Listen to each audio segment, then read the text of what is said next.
చూద్దాం. చూడండి, ఏప్రిల్ రాసిన పత్రికలో మనం చూద్దాం.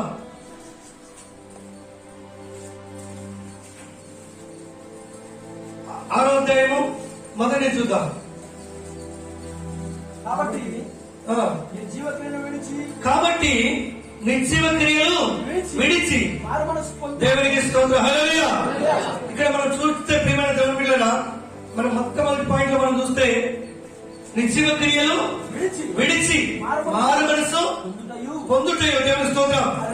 అసలు అపోస్తలులు వేసినటువంటి పునాదిలో మారు మనసు మరి అంటే ఏమిటి, నిజంగా ప్రియమైన దేవుని బిడ్డలారా అనే అంశాల గురించి మనం మాట్లాడదాము. కొన్ని మాటలు ఇక్కడ పౌలు గారు చెప్తున్నటువంటి మాట ఏంటంటే మారు మనస్సు. మారు మనస్సు అంటే మారు మనస్సు అనే ఇది 4వ రాయి. దేవునికి స్తోత్రం. హల్లెలూయా. 4వ రాయి. మన జీవితంలో ప్రతి మనిషి కూడా ఏం పొందాలి అమ్మ, ఏం పొందాలి? మారు మనస్సు. మారు మనస్సుకు ఇక్కడ మనం చూస్తే మరి 5 మెట్లు ఉన్నాయి. మారు మనస్సుకు 5 మెట్లు ఉన్నాయి. ఇక్కడ మొదటి మాట పౌలు గారు ఏం చెప్తున్నాడు? కాబట్టి ఏ క్రియలు విడిచి నిర్జీవ క్రియలు. దేవుని స్తోత్రం. హల్లెలూయా. ఏ క్రియలు విడిచాలి మనము? నిర్జీవ క్రియలు. ఎందుకంటే ఈ ఏప్రిల్ రాసిన పత్రిక అనేది మరి 7 రాళ్లకు మరి ఫస్ట్ మాట అనేది. అంటే ప్రతి మాట కూడా మరి మాటలు వస్తూ ఉంటాయి. అందుకే మనం ఏ క్రియలు విడిచాలి? నిర్జీవ క్రియలు. నిర్జీవ క్రియలు అనగా జీవములు లేని క్రియలు మనం విడిచిపెట్టాలి. అంటే జీవము ఉండేటి ఏంటి, జీవము లేనట్టు ఏంటి అంటే జీవము లేనట్టు నిజంగా దేవునికి అవిష్టమైన కార్యాలు. హల్లెలూయా. దేవునికి ఇష్టమైనటువంటి జీవం కలిగిన కార్యాలు. అందుకే జీవం లేని వాటి వైపు మనం తిరగకూడదు. అందుకే వాటి వైపు మనం తిరగకుండా మనము మారు మనసు పొందాలి. హల్లెలూయా. మారు మనసు. ఈ మారు మనసు మనలో ఎప్పుడైతే మనం పొందగలుగుతామో, మారు మనసులో కూడా 2 రకాలు ఉంది. దేవుని స్తోత్రం. హల్లెలూయా. మారు మనసు ఉంది, సంపూర్ణమైన మారు మనసు ఉంది. చాలా మంది మారు మనసు పొందుంటారు కానీ సంపూర్ణమైన మారు మనసు వారిలో ఉండదు. దేవునికి స్తోత్రం చేద్దాం. హల్లెలూయా. మందిరానికి పోతూ ఉంటారు, దేవుని వాక్యం వింటూ ఉంటారు. ఏమంటే నేను మారు మనసు పొందాను, రక్షించబడ్డానంటూ ఉంటారు. కానీ వారిలో ఏముంటుందంటే సంపూర్ణమైన మారు మనసు వారిలో ఉండదు. దేవునికి స్తోత్రం చేద్దాం. హల్లెలూయా. అందుకే ప్రేమను దేవుని బిడ్డలారా, ఈ రోజు మనందరం కూడా ఏ క్రియలు విడిచిపెట్టాలి? నిర్జీవమైన క్రియలు విడిచిపెట్టాలి. ఏ క్రియలు విడిచిపెట్టాలి? మా నిర్జీవమైన క్రియలు విడిచి ఏం చేయాలి? మారు మనసు పొందుటయు కదా. మారు మనసు పొందాలి. ఈ మారు మనసు అనేది మన జీవితాలలో ప్రతి ఒక్కరికి కూడా అవసరమై ఉన్నది. దేవుని స్తోత్రం. హల్లెలూయా. అవసరమై ఉన్నది. అందుకే ఇక్కడ మనము చూద్దాం. చూడండి, బైబిల్ నుంచి ఎఫెసీయులకు రాసిన పత్రిక మనం చూద్దాం.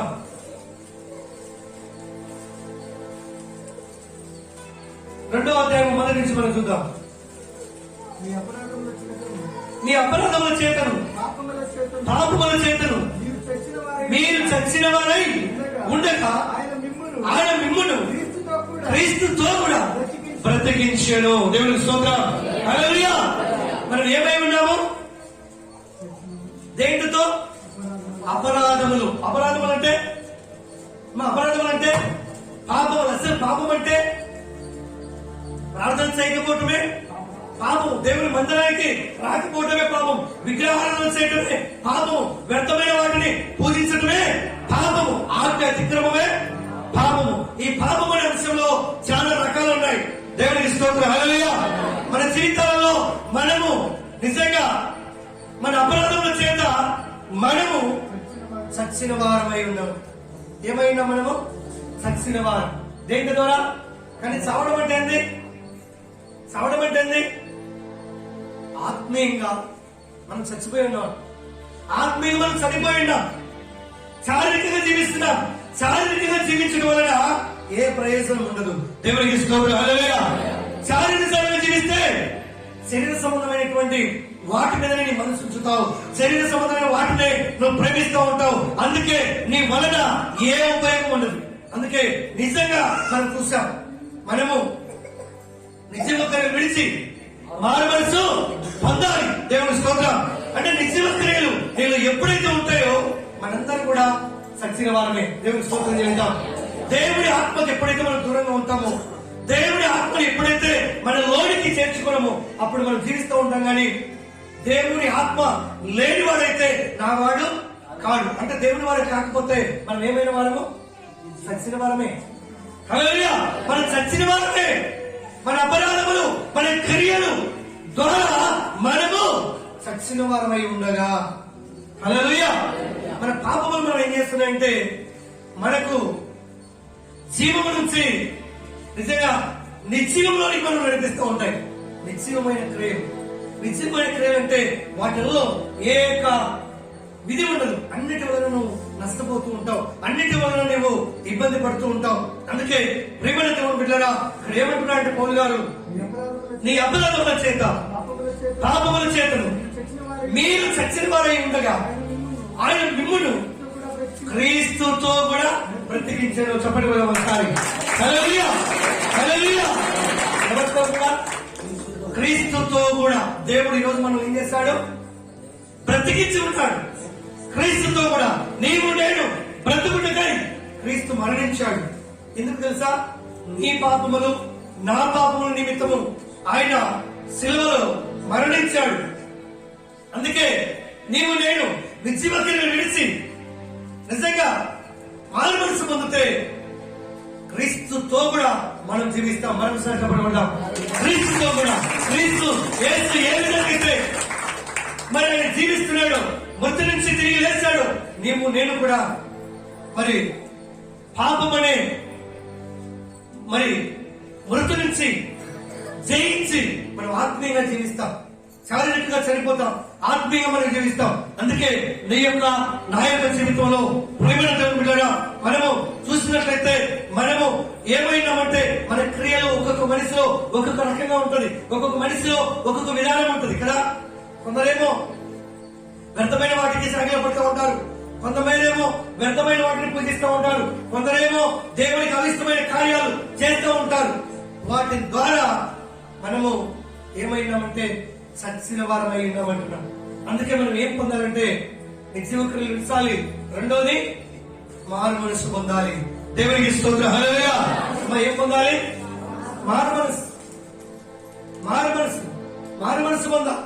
ఈ మారు మనసు మన జీవితంలో లేకపోతే నిజంగా మన జీవితంలో మనము మొదటి స్థితిలో ఎలా ఉన్నామో అలాగే ఉంటాం.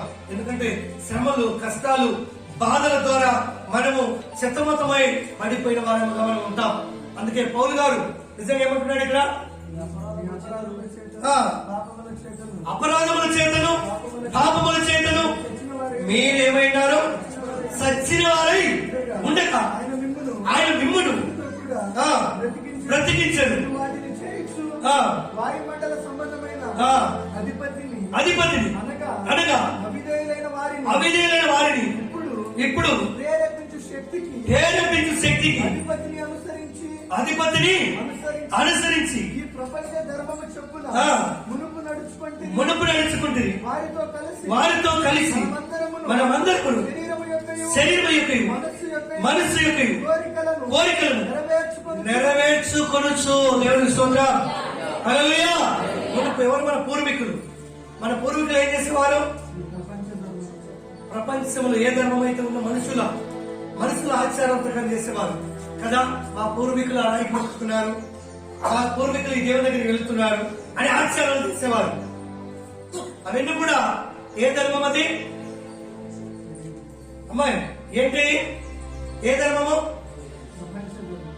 చెప్పాలి. ఏ ధర్మము? ప్రపంచ ధర్మము. హల్లెలూయా. ప్రపంచంలో ధర్మం ఎలా ఉందో వాటిని కొనసాగించే వాళ్ళు ఎవరు? వాళ్ళు ఎవరు చెప్పాలి? మన పూర్వీకులు, మనకు ముందు చనిపోయిన వారు. హల్లెలూయా. అయితే ఈ రోజు వాక్యం వెల్లడించబడతా ఉంది, ఈ రోజు వాక్యం ప్రకటించబడతా ఉంది. వారి వల్ల నువ్వు నేను కూడా జీవించకూడదు. ఎందుకంటే ప్రేమైన దేవుని బిడ్డలారా, సత్యమును పాటించాలి, సత్యమును అనుసరించాలి, మన నిశ్చయమైన క్రియలను విడిచిపెట్టాలని దేవుని వాక్యం చెప్తా ఉంది. మన పూర్వీకులు నిశ్చయమైన క్రియలు పాటించి వాళ్ళు చచ్చిపోయారు, రక్షణ లేక కోల్పోయారు, వాళ్ళు మారు మనసు లేకనే చనిపోయారు. వారిలాగా మనం ఉండకూడదు. ఎందుకంటే క్రీస్తును వాక్యం వింటున్న నీవు నేను తిరిగి క్రీస్తుతో పాటు ఆయన మనందరినీ ఏం చేశాడు? బ్రతికించాడు. దేవునికి మహిమ చెల్లిద్దాం. హల్లెలూయా. మనందరినీ కూడా ఆయన బ్రతికించగలిగాడు ఆయన మరణించి. అందుకే ప్రపంచ ధర్మం కాదు కానీ యేసుక్రీస్తు ఏమైతే నీ కోసం నా కోసం చేశాడో అది చేయడానికి మనము మారు మనసు నిత్య క్రియలు మనం కలిగి ఉన్నాం. నిత్య క్రియలు విడిచిపెట్టాలి, మారు మనసు పొందాలి. మారు మనసులో కూడా సంపూర్ణమైన మారు మనసు చెప్పాడు. దేవునికి స్తోత్రం చెల్లిద్దాం. హల్లెలూయా. అది కలిగి ఉండాలి. వాయుమండల సంబంధమైనటువంటి కదా ప్రపంచ ధర్మము వారు జరిగిస్తూ వారు ఏం కోల్పోయారంటే రక్షణను కోల్పోయారు. హల్లెలూయా. వారు నిత్య జీవమును కోల్పోయారు. అలా నీవు నేను ఉండకూడదని దేవుని వాక్యం హెచ్చరిస్తూ ఉంది. వారితో కలిసి మనందరము శరీరం యొక్క మనస్సు యొక్క కోరికలు, అది శరీరం యొక్క మనస్సు యొక్క కోరికలు కదా దేవుని కోరిక. దేవుని చిత్తం కాదు, దేవుని ఉద్దేశం కాదు నెరవేర్చేది. పూర్వీకులు ఏం చేసేవారు? మనసు యొక్క శరీరం యొక్క కోరికలు. హల్లెలూయా. మనసు ఒకటి, శరీరం ఒకటి. అంటే భూసంబంధమైనటువంటి విధానం కలిగి వారు కోరికలు నెరవేర్చేవారు. అందుకే ఏమంటున్నాడు ఇక్కడ? మనసు యొక్క కోరికలను నెరవేర్చుకుని మన శరీరాశలను అనుసరించి మునుపు ప్రవర్తించు కడమ వారి వల్లనే స్వభావ సిద్ధముగా పాత్రులమై ఉంటిని. అయినను దేవుడు కరుణా సంపన్నుడైండి మనము మన అపరాధముల చేత చచ్చిన వారమై ఉండినప్పుడు సైతము మన ఎడల చూపిన మహాప్రేమ చేత మనలను క్రీస్తుతో కూడా బ్రతికించెను. హల్లెలూయా. కదా మనం ఎప్పుడో శరీర కోరికల ఆలోచన వీటి ద్వారా మనం ఎప్పుడు సచ్చిన వారమైన అయితే మనందరం కూడా క్రీస్తుతో కూడా బ్రతికించాడు దేవుడు. అందుకే నీవు తిరిగి మళ్ళీ నిత్య క్రియల వైపు చూడకూడదు, శరీర సంబంధమైన వాటి వైపు నువ్వు చూడకూడదు, ఆలోచన సంబంధమైన వాటి వైపు నువ్వు చూడకూడదు, ప్రకృతి సంబంధమైన వాటి వైపు నువ్వు చూడకూడదు. దేవుని వైపు నువ్వు చూసి సాగిపోవాలి. దేవునికి స్తోత్రం. హల్లెలూయా. అందుకే ఇక్కడ మొదటి పాయింట్ మనం చూస్తాం. రెండో పాయింట్ మనం చూద్దాం. చూడండి, అపోస్తల కార్యములు చూద్దాం. రెండో పాయింట్ ఇక్కడ, రెండో పాయింట్ 3వ అధ్యాయము అపోస్తల కార్యములు 3వ అధ్యాయము 20వ వచనం చూద్దాం. మీ కొరకు నియమించిన క్రీస్తు యేసును ఆయన పంపునట్లును మీ పాపమును తుడిచివేయబడి నిమిత్తం మారు మనసు నొంది తిరుగుడే. చెప్పకూడదు ఒకసారి. హల్లెలూయా. హల్లెలూయా. రెండో పాయింట్ ఏం చెప్తున్నాడు పౌలు గారు? మారు మనసు పొంది పాపములు, నువ్వు ఎప్పుడైతే మారు మనసు పొందుతావో అప్పుడు నీ పాపాలు ఏమవుతాయి? తుడిసి వేయబడతాయి. నువ్వు మారు మనసు పొందనంత వరకు పాపాలు ఎక్కడుంటాయి అమ్మా? పాపాలు ఎక్కడుంటాయి? మనలో ఉంటాయి, మనతో ఉంటాయి, మన ముందు ఉంటాయి. నేను శాపంగా మార్చేస్తాయి. నీకు సమాధానం లేకుండా, నీకు నెమ్మది లేకుండా, నీకు ఐక్యత లేకుండా, అవసమాధానం కలిగి నీ జీవితాన్ని నువ్వు జీవిస్తూ ఉంటావు. అందుకే పౌలు గారు హెచ్చరిస్తున్నటువంటి మాట ఏంటంటే, నీ కొరకు నియమించిన క్రీస్తు యేసు నీ పాపములు తుడిచివేయబడి నిమిత్తమును మారు మనసు పొంది తిరుగుడు. ఎవరితో తిరగాలి అమ్మా? ఎవరితో తిరగాలి? యేసయ్య తట్టు తిరగాలి. దేవునికి స్తోత్రం. మారు మనసు పొందాలి. రెండవది యేసయ్య తట్టు తిరగాలి. ఇంతవరకు మనము ఎందుకు తిరుగుడు అంటున్నాడు? మన మనసు దేని మీద ఉంది? భూసంబంధమైన వాటి మీద ఉంది. మన యొక్క ఆలోచన దేని మీద ఉంది? భూసంబంధమైన దాని మీద ఉంది. మన తలంపు దేని మీద ఉంది? భూసంబంధమైన దాని మీద ఉంది. అందుకే వాటి నుంచి నువ్వు మారు మనసు పొంది తిరగాలి. ఎవరి వైపు తిరగాలి అమ్మా? ఎవరి వైపు?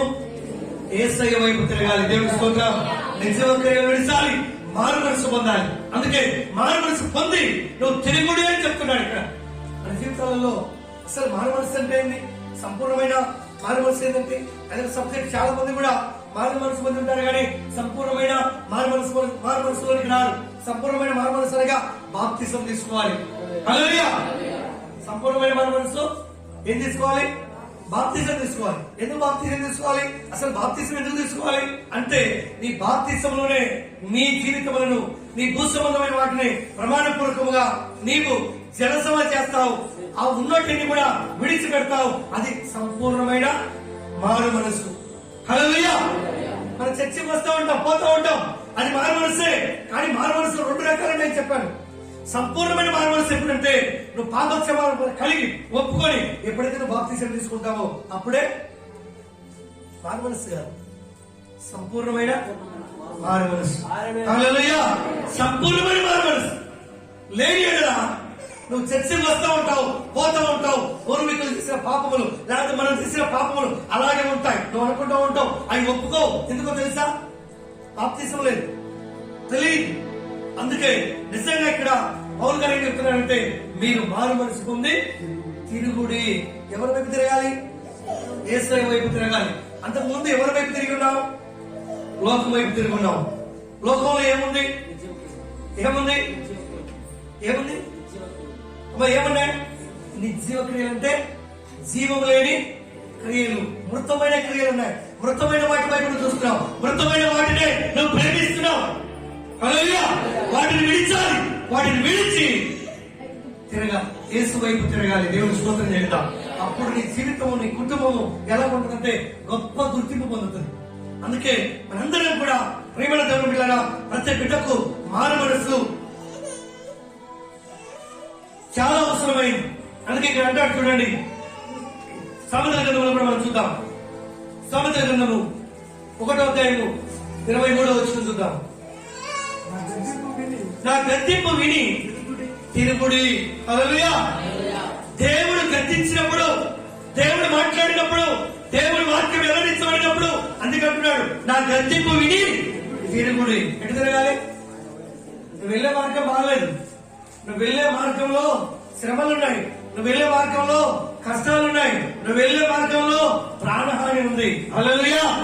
అందుకే దేవుని గద్దింపు విని తిరగాలి. ఎక్కడ తిరగాలి? దేవుని తట్టు తిరగాలి. దేవుని స్తోత్రం చేద్దాం. హల్లెలూయా. దేవుని తట్టు తిరగడం అంటే చూడటం కాదు. చాలా మంది దేవుని తట్టు తిరగడం అంటే చూడటం అనుకుంటా ఉంటారు. దేవుని తట్టు తిరగడం అంటే నువ్వు ఏమైతే వ్యతిరేకంగా చేస్తున్నావో, దేనినైతే నీ సొంత ఆలోచన ప్రకారం చేస్తున్నావో, దేనినైతే తల్లిదండ్రులకు, సమాజానికి ఇష్టంలోని పని చేస్తున్నావో దాన్ని విడిచి ఆయన తట్టు తిరగాలి. హల్లెలూయా. హల్లెలూయా. నువ్వు చేస్తున్న ప్రతిది కూడా నిర్జీవమైంది, జీవమైంది కాదు. అందుకే నిర్జీవమైన దాన్ని విడిచి ఆయన తట్టు తిరగాలి. ఎవరి తట్టు? ఆయన గద్దింపును విని తిరుగుడి, ఆలోచించుడి. నా ఆత్మను మీ మీద కుమరించున్నాను. హల్లెలూయా. ఎప్పుడు అసలు ఆత్మ వచ్చో తెలుసా మీకు? సంపూర్ణమైన మారు మనసు పొందినప్పుడు. హల్లెలూయా. సంపూర్ణమైన మారు మనసు పొంది ఎప్పుడైతే యేసు వైపు తిరుగుతారో అప్పుడే ఆయన ఆత్మ మన మీద ఉంచుతాడు.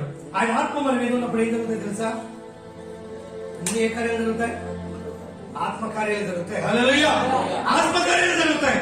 దేవుడు పరిశుద్ధాత్మ కార్యాలు నీ పట్ల నిర్వహిస్తాడు. శరీర బలహీనతలు తీసిపోతాయి, అపవాదిని ఎదిరించగలుగుతావు. దేంట్లో అయితే నువ్వు ఓడిపోయావో దాని నుంచి నువ్వు జయం పొందుతావు. ఇవన్నీ కూడా నిజంగా ఆయన ఆత్మ మన మీద ఉన్నప్పుడు వీటిని మనము గెలవగలుగుతాం. దేవుని స్తోత్రం చెల్లిద్దాం. హల్లెలూయా. అందుకే ఎంతమంది ఇంకా నిర్జీవ క్రియలోనే నిలిచి ఉన్నారు. అందుకే ఈ రోజు దేవుని వాక్యం వెల్లడించినప్పుడు, వాక్యాన్ని విన్నప్పుడు నిర్జీవ క్రియలు విడిచిపెట్టాలి, మారు మనసు పొందాలి. హల్లెలూయా. మారు మనసు పొందిన నీవు ఆయన తట్టు తిరగాలి. ఎవరి తట్టు? నేను పోతున్నాను చర్చికి, నేను వైఎక్షన్ చర్చికి సరిపోదు. అది మారు మనసుకే పరిమితం, పరిపూర్ణమైన మారు మనసు కాదు. నువ్వు దేవుని వాక్యం వింటున్నావు, దేవుని దగ్గరికి వస్తున్నావు అంటే నీవు మారు మనసుతో పాటు బాప్తిజం తీసుకుని ఆయన దగ్గర ఒప్పుకోవాలి. హల్లెలూయా. అప్పుడే పరిపూర్ణమైన మారు మనసుకు మరి అదొక మెట్టుగా ఉంటుంది. దేవుని స్తోత్రం చేద్దాం. లేకపోతే నువ్వు మారు మనసు అనే మెట్టు దగ్గర నువ్వు ఆగిపోతావు. అందుకే ఇక్కడ ఏమంటున్నాడు? నా గద్దింపు విని తిరుగుడి, ఆలకించుడి. నా ఆత్మను మీ మీద కుమ్మరిస్తున్నాను, నా ఉపదేశము మీకు తెలిపేదని నేను నేను పిలువగా పిలవగా మీరు వినకపోతే మీరు వినకపోతే దేవుడు ఎప్పుడో మనం పిలిచాడు, మన కోసం ప్రాణం పెట్టాడు, మన పాపముల నిమిత్తం ఆయన చనిపోయాడు, ఆ రోజే పిలిచాడు. కానీ మనం వినలేదండి. ఇప్పటికి కూడా వినలేదు చాలా మంది. ఇప్పటికి కూడా దేవుని పట్టుకున్నారంటే వారికి ఇష్టమైన వాటినే పట్టుకుని ఉన్నారు. నువ్వు పట్టుకున్న దేవునికి ఇష్టమో కాదో కూడా ఒకసారి పరిశీలన చేసుకోవాలి. నేను చేసే ప్రతిదీ దేవునికి ఇష్టమైందా అవిష్టమైందా అని ఒక్కసారి పరిశీలన చేసుకుంటే దేనిని విడిచిపెట్టాలో దేనిని పట్టుకోవాలో దేవుడు నీకు బోధిస్తాడు. హల్లెలూయా.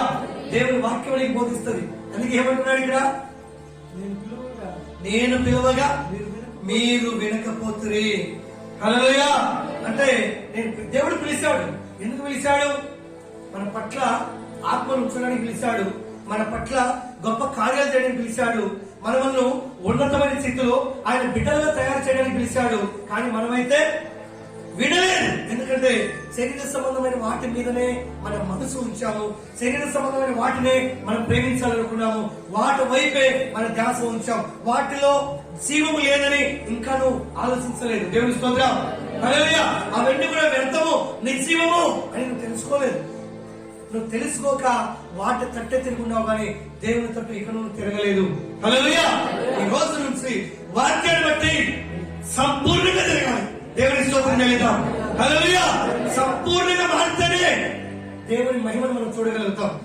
అటు ఇటు ఉంటే ఆయన మహిమను మనము చూడలేదు. ఆశిస్తూ ఉంటాం, మనకు చిక్కు. అందుకే ఇక్కడ ఏమంటున్నాడు, నేను పిలువగా మీరు వినకపోతుంది, నా చేయి చాపక ఎవరును లక్ష్య పెట్టకపోతుంది. నేను చెప్పిన బోధ ఏమి మీరు వినక తోసివేసి కదా. ఇది నాకు అక్కర్లేదు ఈ బోధని. దేవుడు మాట్లాడాడు, దేవుడు చెప్పాడు. దైవజనుడు చెప్పినప్పుడు, దేవుని వాక్యం వినినప్పుడు ఆ మాటలు ఏదో అనుకుంటారు కదా, పాస్టర్ దేవుడు చెప్తున్నాడు, ప్రార్థనకి అలా వినకపోతే ఏం తింటాం? దెబ్బతింటాం. దేవుడు చెప్పింది చేయకపోతే ఏం తింటాం? శ్రమ పడతాం. హల్లెలూయా. అందుకే దేవుడు కూడా అనేక మంది చెప్పాడు, కానీ మీరు వినకపోతే అంటున్నాడు. అంటే ఆయన బాధపడుతున్నాడు, ఇక నీ కోసం నా కోసం కూడా. అందుకే ప్రేమైన దేవుని బిడ్డలారా, నీవు నేను కూడా మనము కట్టబడాలి ఆత్మీయంగా, మనం స్థిరపరచబడాలి. అపోస్తలులు వేసిన నిజంగా పునాది, మరి పునాది అపోస్తలులు వేస్తే నిజంగా రాయి క్రీస్తుగా ఉంటున్నాడు. ఆ క్రీస్తునే బండనే రాయి మీద నీవు నేను కట్టబడితే తప్ప లేని ఎడలా మనం పడిపోతాం. హల్లెలూయా. మనం పడిపోతాం. అందుకే ఇక్కడ అంటున్నాడు చూడండి, ఇక్కడ హెబ్రీయులకు రాసిన పత్రికలో కూడా చూద్దాం. 12వ అధ్యాయము 4వ వచనం మనం చూద్దాం. 12వ అధ్యాయం 4వ వచనం.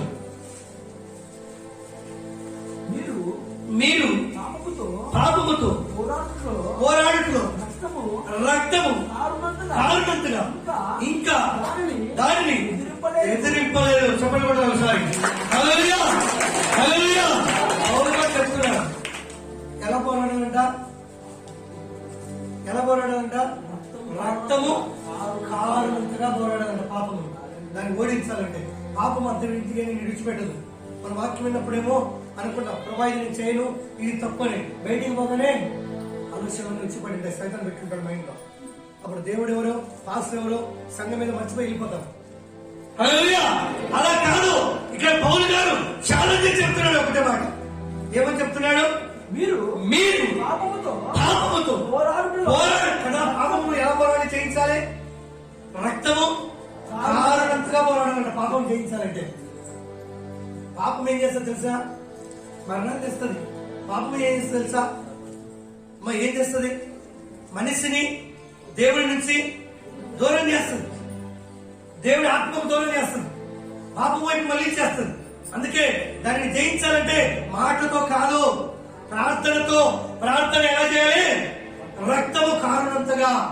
యేసు క్రీస్తు గెత్సేమనే తోటలో మరణాన్ని జయించాలంటే ఎలా ప్రార్థన చేశాడు?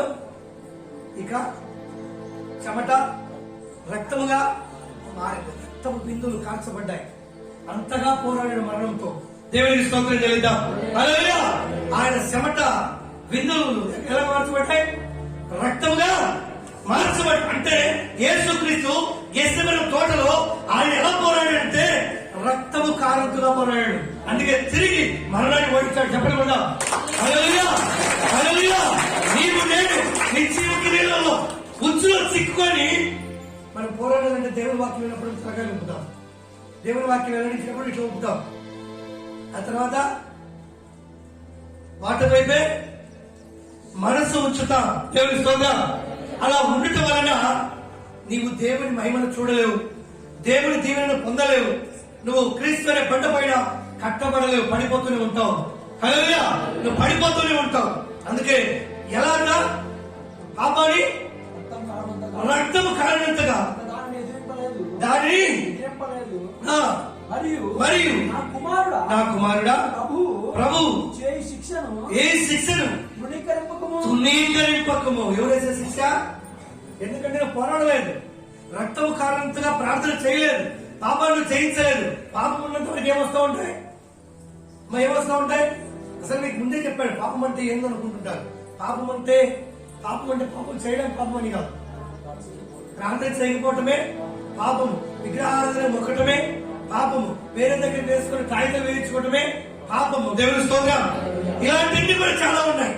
అందుకే ఏమంటున్నాడు ఇక్కడ, నా కుమారుడు ప్రభు వేసిన శిక్షను తృణీకరింపకము. ఆయన ఏం చేస్తాడంట? మాట వినప్పుడు ఏం చేస్తాడు? గద్దించడం అంటే వచ్చి కొట్టడం కాదు. గద్దించడం అంటే శిక్ష వేయడమే, సాధనగా అప్పగించడమే. దేవుడు చేసిన మేలును మనం మర్చిపోకూడదు. మర్చిపోతే ఎలా ఉంటుందో తెలుసా? మొదటేమో సింపుల్ గానే ఉంటుంది దయ్యం. ఆ దయ్యం పోయిన తర్వాత మళ్ళీ మర్చిపోయామనుకో 7 దయ్యాలు వచ్చి పడతాయి. అప్పుడు మొదటి స్థితి కంటే కడపడి స్థితి మహా ఎక్కువైనది. అప్పుడు చాలా ఇబ్బంది పడతావు. చాలా మంది దేవుడు మేలు పొందుకొని కనపడకుండా వెళ్ళిపోతూ ఉంటారు ముందరని కాకుండా. ఆ తర్వాత మళ్ళీ దెబ్బ కొట్టినప్పుడు అందరికీ తిరిగి అన్ని కోల్పోయి మా సక్సిని బతికి వచ్చిపడతాం. చర్చలో దేవుని ఏం చేస్తారో మోసం చేస్తున్నాం. హల్లెలూయా, హల్లెలూయా. అది కరెక్ట్ కాదు. దేవుడు శిక్ష ఎప్పుడు వేస్తాడు నీకు? ఆయన మాట విననప్పుడు, దేవుని మాట విననప్పుడు దేవుడు ఖచ్చితంగా శిక్ష ఇస్తాడు. అదే కదా, నీ పిల్లలు వినకపోతే, నువ్వు చెప్పింది చేయకపోతే ఏం చేస్తావు? పెద్దవాడతావు ఖచ్చితంగా. పెద్ద వాడకపోతే వాళ్ళ గ్రహింపు రాదు. హల్లెలూయా కదా. చాలా మంది పోతాడు స్కూల్ కు, చెప్పిన మాట వినకపోతే ఏం చేస్తారు? సార్లు ఏం చేస్తారు? ఒకసారి చూస్తారు, రెండోసారి ఏం చేస్తారు? ఏం చేస్తారు? గతానికి పని చెప్తారు. జాగ్రత్త. హల్లెలూయా, హల్లెలూయా. దేవుని వాక్యం వినాలి, దేవుని వాక్యానికి లోబడాలి, దేవుడు ఇచ్చిన శిక్షకు లోబడాలి, తుణీకరించకూడదు. అందుకే ఇక్కడ ఆయన గతించినప్పుడు విసుకుము. ప్రభు తాను ప్రేమించిన వారందరినీ శిక్షించి, అది ప్రేమించిన వారందరూ ఏం చేశాడంట? శిక్షిస్తాడు కదా. ఎందుకంటే ఎంత మట్టుకు నువ్వు కష్టపడమే దేవుని చిత్తం, నువ్వు దీవించబడమే దేవుని ఉద్దేశం, నువ్వు ఆశీర్వదించబడమే దేవుని ప్రణాళిక అయితే మనం దేవునికి దూరంగా ఉంటాం. దేవుని దగ్గర ఆశీర్వాదం దొంగలిస్తాం. బాప్తిసం తీసుకో కదా. దేవునికి కృతజ్ఞత కలిగి ఉంటాం మనం. నువ్వెవరో నేనెవరో పెట్టుకున్నావు. అందుకే దేవుడు అప్పుడప్పుడు ఏం చేస్తాడంట? శిక్షించి ప్రతి కుమారుని దండించును అని కుమారునితో మీతో సంభాషించు ఆయన హెచ్చరికలు మరిచి. దేవునికి స్తోత్రం. హల్లెలూయా. హెచ్చరిస్తున్నాడు అందరినీ. ఎంతకాలం చెప్పండి? దేవుని వాక్యం అన్నప్పుడు వాక్యానికి విధేయత మనం చూపాలి. అందుకే ఇక్కడ మత్తయి సువార్తలో చూద్దాం. చూడండి 3వ పాయింట్. మత్తయి సువార్త 3వ అధ్యాయం 2వ వచనం చూద్దాం. పరలోక రాజ్యము సమీపించి ఉన్నది. హల్లెలూయా. ఏ రాజ్యం ఇది? పరలోక రాజ్యం సమీపించి ఉన్నది. ఏం పొందాలి అమ్మా? ఏం పొందాలి చెప్పాలి? మారు మనసు. అదే మన టాపిక్. దేవుని స్తోత్రం చెల్లిద్దాం. హల్లెలూయా. ఏం పొందాలి? మారు మనసు పొందాలి. మారు మనసు పొందకపోతే నువ్వు ఆబ్సెంటే. ప్రజెంట్ గా ఎంతకాలం చర్చకొచ్చుగా ఆబ్సెంటే. ఎందుకంటే నీలో సంపూర్ణమైన మారు మనసు లేదు. అందుకే నీ పేరు జీవితంలో లెక్కించలేదు. అందుకే నువ్వు ఆబ్సెంట్. ప్రజెంట్ గా మారు మనసు లేదు, పరిపూర్ణమైన మారు మనసు లేదని చెప్తున్నాను. దేవుని స్తోత్రం చేద్దాం. అందుకే పరలోక రాజ్యము సమీపించి ఉండదు. మారు మనసు పొందుడని యూదా అరణ్యంలో ప్రకటించుచుండెను. ప్రభు మార్గము సిద్ధపరచుడి, ఆయన త్రోవలు సరళము చేయుడని అరణ్యములో కేకలై ఒకటి శబ్దము ఉంటుంది అని ప్రవక్త యెషయా ద్వారా చెప్పబడిన వాడు ఇతడే. హల్లెలూయా. కదా పూర్వ కాలంలోనే, యెషయా ప్రవక్త కాలంలోనే, కొన్ని వేల సంవత్సరాల క్రితమే దేవుడు ప్రవక్తల ద్వారా హెచ్చరించాడు కదా, మీరు మూలపాఠముల వైపు తిరగద్దు, మూలపాఠముల వైపు మీరు తిరిగి మీరు ఆశీర్వాదాన్ని కోల్పోతారని దేవుడు చెప్తే మనము కదా దేనిని పాటిస్తున్నాం? మానవ మనసుకు దూరంగా ఉంటున్నాం, పాపక్షమాపణకి దూరంగా ఉంటున్నాం, నిజంగా క్రియలు పెట్టుకుని ఉన్నాం. ఏ నాకు కావాలి, ఏ నాకు ఇష్టమని దేవుడి స్తోత్రం చెల్లిద్దాం. హల్లెలూయా. వాటి నుంచి మనం వేరు కావాలి, వాటి నుంచి వేరు కావాలి, మారు మనసు పొందాలి. ఎందుకు మారు మనసు అంటే ఏ రాజ్యం సమీపించింది? పరలోక రాజ్యం. మనందరం ఎక్కడికి పోవాలి? దానికోసమే మనం ఏం పొందాలి? మారు మనసు పొందాలి. హల్లెలూయా. మారు మనసు పొందాలి పరలోక రాజ్యం కోసం. అందుకే యెషయా ప్రవక్త ద్వారా దేవుడు ఎప్పుడో మాట్లాడాడు. ఆ ప్రవక్త, ఆ యోహను గారు వచ్చారు, ప్రవక్త ద్వారా మాట్లాడిన వ్యక్తి ఇతనే చెప్తున్నాడు. ఈయనే ఎప్పుడో చెప్పిన లేఖనం నెరవేర్చబడిందంటే ఈ లేఖనం మనందరి జీవితంలో నెరవేర్చబడతాయి. నువ్వు నేను భయపడాలి, భయపడడం నేర్చుకోవాలి. మనందరం కూడా ఉగ్రత పాలు కాకూడదు, మనందరం కూడా పరలోక రాజ్యానికి వారసులే కావాలి. అదే దేవుని చిత్తం. అందుకే ఇక్కడ 4వ పాయింట్ కూడా మనం చూద్దాం. చూడండి 4వ పాయింట్ 2 కొరింథీ 7:10 చూద్దాం. 2 కొరింథీ 7:10 దైవ చిత్తానుసారమైన దుఃఖము రక్షణార్థమైన దేవునికి స్తోత్రం. హల్లెలూయా. మారు మనసును కలుగజేయడం చప్పట్లు పడ్డాం. హల్లెలూయా. హల్లెలూయా. ఇక్కడ ఏమంటున్నాడు పౌలు గారు? ఏ దుఃఖం ఇది అమ్మా? ఏ దుఃఖం? దేవుని కోసం నువ్వు మొరపెట్టాలి, దేవుని దగ్గర నువ్వు దుఃఖించాలి, దేవుని దగ్గర నువ్వు కన్నీళ్ళు విడవాలి. అందుకే ఎబ్రియలు మనం చూసాం, పాపాన్ని ఎంతగా పోరాడాలంట? జయించాలంటే రక్తము కారునంతగా పోరాడాలంట. ఎప్పుడైతే మనలో నుంచి కన్నీళ్లు వేదన బయటకు వస్తుందో అప్పుడే దాన్ని జయించగలుగుతాం. ఇది నాకు దుఃఖం వైక. దీని ద్వారా నాకు అనేక నష్టాలు, ఈ పాపము ద్వారా అనేక శాపాలు, ఈ పాపము ద్వారా అవమానం అని చెప్పేసి నువ్వు కలిగి దాన్ని విసర్జించగలగాలి. హల్లెలూయా. హల్లెలూయా. రక్తము కారణంతగా. అందుకే దైవ చిత్తానుసారమైన దుఃఖము రక్షణార్థమైన మారు మనసు కలుగచేయును. హల్లెలూయా. హల్లెలూయా. దైవ చిత్తానుసారమైన దుఃఖం దేవుని కొరకు కదా ప్రయాసపడాలి, దుఃఖించాలి, ఏడ్చాలి, కుటుంబం కోసం, జీవితం కోసం ప్రలాపించాలి. అందుకంటున్నాడు దైవ చిత్తానుసారమైన దుఃఖము రక్షణార్థమైన మారు మనసు కలుగచేయును. ఈ మారు మనసు దుఃఖమును పుట్టించదు. అయితే లోక సంబంధమైన దుఃఖము మరణమును కలుగచేయును. ఏంటి అర్థమైంది మీ పాయింట్? లోక సంబంధమైన దుఃఖం ఏంది చెప్పాలి అమ్మా. లోక సంబంధమైన దుఃఖం ఏంది చెప్పాలి అంటే మరణం అంటే అసలు లోక సంబంధమైన దుఃఖం ఏంది చెప్పాలంటున్నా నేను. మరణం అనేది కాదు, అసలు లోక సంబంధమైన దుఃఖం ఏంది అంటే లోక సంబంధంగా ఎవరు బాధపడలేరు ఇక్కడ. దేవునికి స్తోత్రం. హల్లెలూయా. కదా లోకం ఎలా ఉందో తెలుసా? లోకం కోసం ఏడుస్తూ ఉంది ప్రజలు. ఏ దుఃఖం ఇది? ఏ సంబంధమైన దుఃఖం అంట? లోక సంబంధమైన దుఃఖం ఏంది అంటున్నా నేను కదా. ఒక ప్రియాలు ఉంటుంది, ఒక ప్రియుడు ఉంటుంది. ఆ ప్రియాలు విడిపోయింది అనుకో, ఏం కలుగుద్ది? ఎదురికి చెప్పాలి ఒకసారి. ఏం కలుగుద్ది అంటే ఏ దుఃఖం అది? అంటే లోక సంబంధమైన దుఃఖం అవసరమా? దైవ సిద్ధానుసరమైన దుఃఖం అవసరమా? దైవ సిద్ధానుసరమైన దుఃఖము అసలు దుఃఖమే కలిగించారు. శబరి పడతాం. అసలు దుఃఖమే ఉండదు, సంతోషమే కలిగిస్తారు, సమాధానం ఇస్తుంది. దైవ సిద్ధానుసరమైన దుఃఖం దేవుడు నీకు ఓదార్పునిస్తాడు. రెండో దుఃఖం ఏంటంట? లోక సంబంధమైన దుఃఖము మరణానికి. చచ్చిపోతానని వాళ్ళు లేకపోతే, ఎవరు లేకపోతే, అన్నదమ్ములు కాదు, తల్లిదండ్రులు కాదు, ఒకడు లేకపోతే ఎవడోడు అనకూడదు. నేను ఎవడాడు అసలు వాడు లేకపోతే ఏమైంది? చచ్చిపోతుందంట. ముందే చంపాలి మనిషి. దేవుని స్తోత్రం. హల్లెలూయా. ముందే శవల కోసం కట్టి యాలు తీయాలి. ఏలాడుతూ ఉంటుంది అని అందరూ చూసేటట్టు. ఏం కలిగిస్తా తెలుసా? మరణము కలగజేస్తుంది ఆ దుఃఖం. హల్లెలూయా. ఎంతమంది చనిపోతారో తెలుసా మీకు? ఎవరి కోసం చెప్పండి? అన్నం లేకనా, లేదా తల్లిదండ్రుల కోసమా, లేదా అన్నదమ్ముల కోసమా, లేదా డబ్బులు లేకనా? ఎవరి కోసం చచ్చిపోతున్నాడు? క్రీడల కోసం అంట. అది ఎవరు కన్నారో, ఎవరు పెంచారో, ఎవరు పెద్ద చేశారో, ఎవరు సాకారో, ఎవరు గొప్ప చేశారు, కానీ చచ్చిపోయింది ఎవరి కోసం? క్రీడ కోసం అండి. సిగ్గులా? దేవునికి స్తోత్రం. హల్లెలూయా. సిగ్గు అసలు ఎవరి కోసం నువ్వు కావాల్సింది?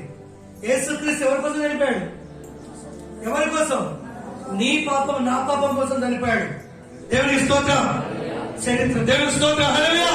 నీ పాపం నాకు పాపం కోసం ఆయన చనిపోయాడు. నువ్వు నేను బ్రతుకుతాయి. ఆయన తిరిగి వేశాడు, ప్రాణం పెట్టాడు. నువ్వెవరి కోసం చనిపోతున్నావు? ఎవరి కోసం? అసలు సిక్కిపోతే సిగ్గుంటుందా నీకు ఆ మాట్లాడడానికి? ఎలా ఉంటుంది? అది రావచ్చా? అది రాకుండా ఉండడానికి మారు మనసు వేరు, సంపూర్ణమైన మారు మనసు వేరు. దేవుని స్తోత్రం చేయండి. హల్లెలూయా. ఏ దుఃఖం ఇది? అయితే లోక సంబంధమైన అది చెప్పాలి. మీరు ఎవరు తెలియదేమో బాబు అని నాకే తెలిసినట్టున్నాయి. దేవుని స్తోత్రం. అసలు లోక సంబంధమైన దుఃఖం ఏంటంటే ఎవరు చెప్పట్లే. అసలు లోక సంబంధమైన దుఃఖం అంటే ఏంటి? వాళ్ళు ఈ రోజు అనలేదని అసలు మీకు తెలియదు. ఈ రోజు అంత మాట్లాడకపోయినా ఏడుస్తారు. దేవుని స్తోత్రం చెల్లిద్దాం. హల్లెలూయా. ఏ దుఃఖం అది? లోక సంబంధమైన దుఃఖమా, లేకపోతే ఆత్మ సంబంధమైన దుఃఖమా? చెప్పాలి ఒకసారి. జాగ్రత్త దేవుని బిడ్డలారా. దేవుని వాక్యం హెచ్చరించబడినప్పుడు వాక్యానుసారంగా జీవిస్తే అసలు దైవ సిద్ధానుసరమైన దుఃఖంలో నీకు దుఃఖమే ఉండదు, ఆనందమే, అసలు సంతోషమే.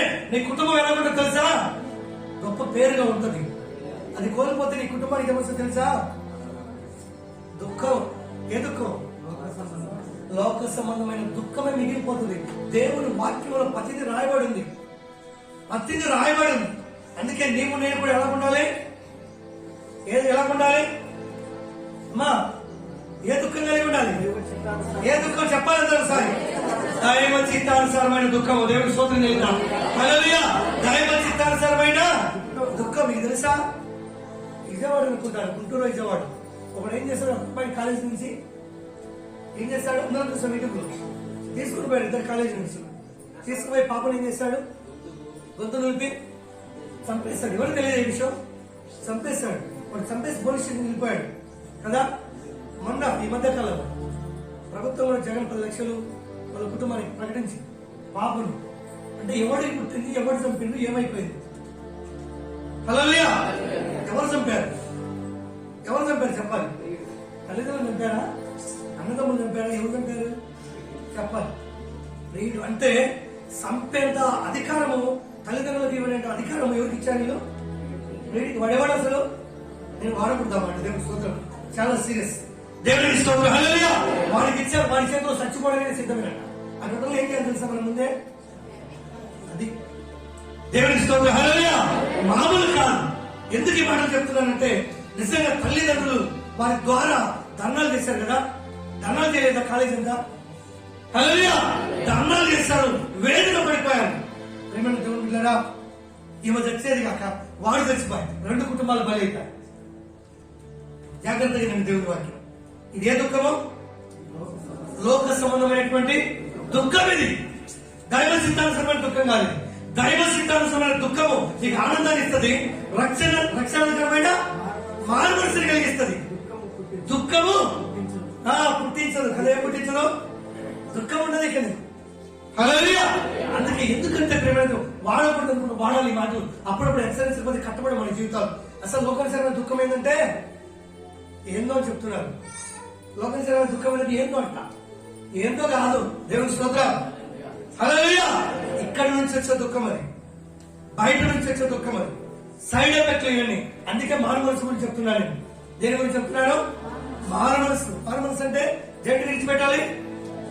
నిశ్చయమైన క్రియలు. హల్లెలూయా. నిశ్చయమైన క్రియలు అంటే ఇయే. అందుకే గట్టిగా మాట చూద్దాం. అయితే లోక సంబంధమైన దుఃఖం ఏం కలిగిస్తే అమ్మా? ఏం కలిగిస్తుంది? లోక సంబంధమైన దుఃఖం ఏం కలిగిస్తుంది? మరణము. హల్లెలూయా. లోక సంబంధమైన దుఃఖం ఏం కలిగిస్తుంది? మరణాన్ని కలిగిస్తుంది. మీరు దేవుని చిత్త ప్రకారం పొందిన ఈ దుఃఖము మీ దుఃఖము యా ఎట్టి జాగ్రత్తను ఎట్టి దోష నివారణకైనా ప్రతివాదమును ఎట్టి ఆగ్రహమును ఎట్టి భయమును ఎట్టి అభిలాషను ఎట్టి ఆసక్తిని ఎట్టి ప్రతిదండనను మీలో పుట్టించిన చూడుడి ఆ కార్యముల గురించి సమస్త విషయములు మీరు నిర్దోషులై ఉన్నారని రుజువుపరుచుకొని దేవుని స్తోత్రం. హల్లెలూయా. ఏమై ఉండాలి? అమ్మ ఏమై ఉండాలి? నిర్దోషులై ఉండాలి. నిర్దోషం అంటే ఏ పాపము లేదు. ఈ రోజు తల్లిదండ్రులు పిల్లలు నమ్మకంగా ఉన్నత వదిలి పెడితే వాళ్ళు ఏం చేస్తున్నారు చెప్పండి? ఏం చేస్తున్నారు? ఏం తెచ్చుకుంటున్నారు? వాళ్ళ చేతికుండా ఏం తెచ్చుకుంటున్నారు తెలుసా మీకు? దేవునికి స్తోత్రం. హల్లెలూయా. నమ్మకత్వాన్ని కోల్పోతున్నారు. అందుకే ఇక్కడ దేవుని వాక్యము ఏమని చదివిస్తా ఉందంటే ఈ వాక్యానుసారంగా ప్రతి కుటుంబం కట్టబడాలి. అప్పుడే ఆ కుటుంబానికి ఏముంటది? ఘనత. అప్పుడే ఆ కుటుంబానికి ఏముంటది? మహిమ ఉంటుంది. అందుకే 5వ పాయింట్ చూద్దాం. చూడండి, రాసుకోండి. 5వ పాయింట్ అపోస్తలుల కార్యములు 11వ అధ్యాయము 18వ వచనం చూద్దాం. 11వ అధ్యాయము 18వ వచనం. వారు ఈ మాటలు విని మరి ఏమి అడ్డము చెప్పక అట్లయితే అన్ని జనులకు దేవుడు జీవాత్మైన మారు మనసు దయచేసి ఉన్నాడు. చెప్పగలరా? హల్లెలూయా. ఎవరికంటే అట్లయితే ఎవరికి? అన్ని జనులందరికీ కూడా దేవుడు ఏ మనసు ఇచ్చాడు? జీవార్థమైన జీవించలేనటువంటి మారు మనసును ఇచ్చాడు. మారు మనసు లేకపోతే 10 రోజులు బతకాలనుకుంటే 5 రోజుల ముందే చనిపోయి ఉంటాడు. హల్లెలూయా. ఎందుకు తెలుసది? లోకానుసారమైనటువంటి దుఃఖము మరణాన్ని కలిగిస్తుంది. లోకానుసారమైనటువంటి దుఃఖము మరణాన్ని కలిగిస్తుంది. ప్రేమల దేవుడు బిడ్డలారా, నా యొక్క జీవితంలో మనం ఏం కలిగి ఉండాలంటే దేవుడితో స్నేహం కలిగి ఉండాలి. దేవుడిపై యేసుక్రీస్తునే బండ పైన నీవు నేను కట్టబడాలి. అప్పుడు ఎన్ని శోధనలు వచ్చినా ఎన్ని శ్రమలు వచ్చినా అడిగిపోయే అవకాశము ఉండదు. నీ కుటుంబంలో లోక సంబంధమైనటువంటి దుఃఖం ఉండదు. దేవుని స్తోత్రం చేద్దాం. హల్లెలూయా. అందుకే ఇక్కడ ఏమంటున్నాడు పౌలు గారు? అట్లయితే అన్ని జనులకు దేవుడు జీవార్థమైన మారు మనసు దయచేసి ఉన్నాడు. ఏ మారు మనసు అది? జీవార్థమైన. జీవించాలని దేవుడు చెప్తున్నాడు. జీవించడానికి మారు మనసు పొందాలి. జీవించడానికే బాప్తిసం తీసుకోవాలి. జీవించడానికే తల్లిదండ్రుల మాట వినాలి. జీవించడానికే మందిరానికి రావాలి. దేవుని స్తోత్రం చేద్దాం. హల్లెలూయా. జీవించాలి. అదే దేవుడు కోరుతున్నాడు. మారు మనసు ప్రేమల దేవుని బిడ్డలారా కలిగి నీలో నాలో ఉంటే నీవు నేను దీవించబడతాం. నీవు నేను ఆశీర్వదించబడతాం. దినాలలో మనలో నిజంగా చూస్తే మనము ఎక్కువ శాతం నిర్జీవ క్రియలకే ప్రాధాన్యత ఇస్తున్నాం. వ్యర్థమైన వాటికే ప్రాధాన్యత ఇస్తున్నాం. వ్యర్థమైన వాటినే మనము ప్రేమిస్తూ ఉన్నాం కదా. అందుకే ఇక్కడ మనము ఏం కలిగి ఉండాలి? శివార్థమైన మారు మనసులోనికి రావాలి. శివార్థమైన మారు మనసు. మారు మనసు జీవాన్ని ఇస్తుంది. నువ్వు జీవిస్తావు. ఎక్కడ జీవిస్తావు? పరలోకంలో కూడా జీవిస్తావు. దేవుని స్తోత్రం చెల్లిద్దాం. అది మనం కలిగి ఉండాలి. అది కలిగి మనం జీవించాలి. ఎందుకంటే ఏ భయం లేకపోతే మనం ఏముంటుందో తెలుసా? సాతాను వేలి చివరికి మనల్ని బ్రతకకుండా చేస్తుంది. అందుకే దేవునికి అవకాశం ఇవ్వాలి. దేవునితో మనం కలిగి ఉండాలి. ఇప్పుడు ఎన్ని పాయింట్లు చూస్తున్నా చెప్పండి త్వరగా? 5 పాయింట్లు. దేవునికి స్తోత్రం చెల్లిద్దాం. అయితే ఇక్కడ మన 4 పాయింట్లు ఉన్నాయి. ఈ పాయింట్లు కూడా ఈ మారు మనసు ఎలాంటిదో చూద్దాం. చూడండి, మత్తయి సువార్త చూద్దాం. మనం విన్నాం మత్తయి సువార్త 3వ అధ్యాయం. ఇది ఫస్ట్ పాయింట్ రాసుకోండి. మొదటి నుంచి ఎవరైనా బాప్తిసము. హల్లెలూయా. మారు మనసు గురించి విన్నా మనం. దేని గురించి మారు మనసు. ఇది సంపూర్ణమైన మారు మనసు. ఈ 4 పాయింట్ త్వరగా ముగిస్తాను. దేవుని స్తోత్రం. మారు మనసు గురించి విన్నాం మనం. అయితే ఇది నిజంగా మరి సంపూర్ణమైన మారు మనసు. సంపూర్ణమైన మారు మనసులో 4 మెట్లు ఉన్నాయి. ఈ 4 మెట్లు ఏం చేస్తాయంటే మనిషి జీవితాన్ని మార్చి వేస్తాయి. అందుకే ఇక్కడ ఏమంటున్నాడు? ఆ దినములందు బాప్తిసమిస్తూ యోహాను మనం మొదటిగా చూసుకున్నాం. ప్రవక్త ద్వారా వచ్చాడు ఆ యోహాను.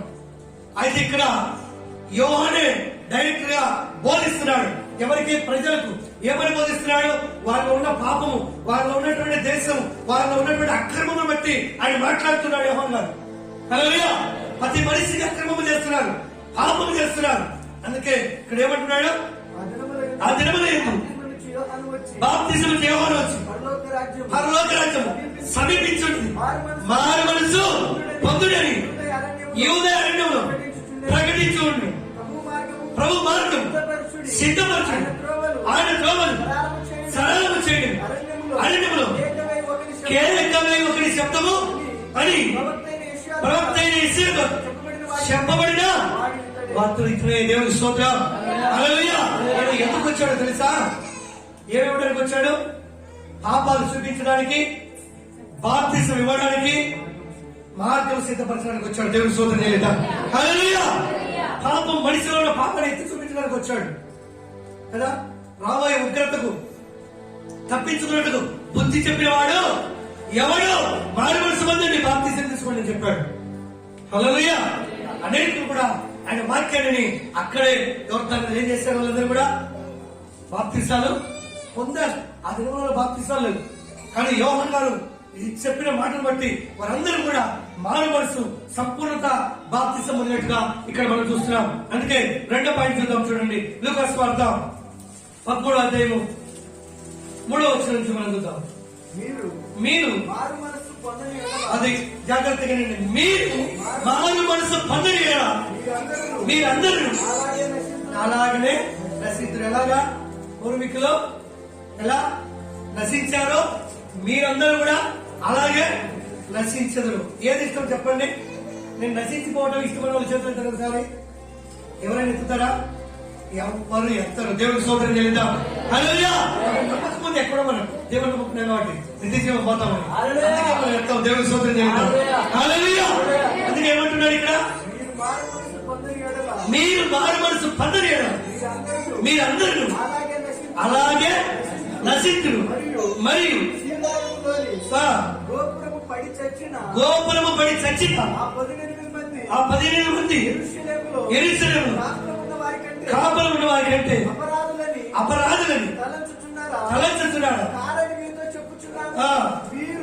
మీరు అది మారు మనసు పొందని మీరందరూ అలాగే నశించుదురు. దేవునికి స్తోత్రం చెల్లిద్దాం. హల్లెలూయా. కదా, ఈ దినం నేను మారు మనసు పొందలేదు అనుకోండి, నేను తాగుతున్నాను, తప్పు చేస్తున్నాను, నా కుటుంబం ఎలా ఉంటే చెప్పండి. స్వాగతిస్తారా? పిల్లలు కానీ భార్య కానీ అమ్మ స్వాగతిస్తుందా? లేకపోతే బయట పడి పెడతారా? చెప్పాలి. మరి ఏం చేస్తారో చెప్పండి. దేవునికి స్తోత్రం. హల్లెలూయా. బయట పడేస్తారు.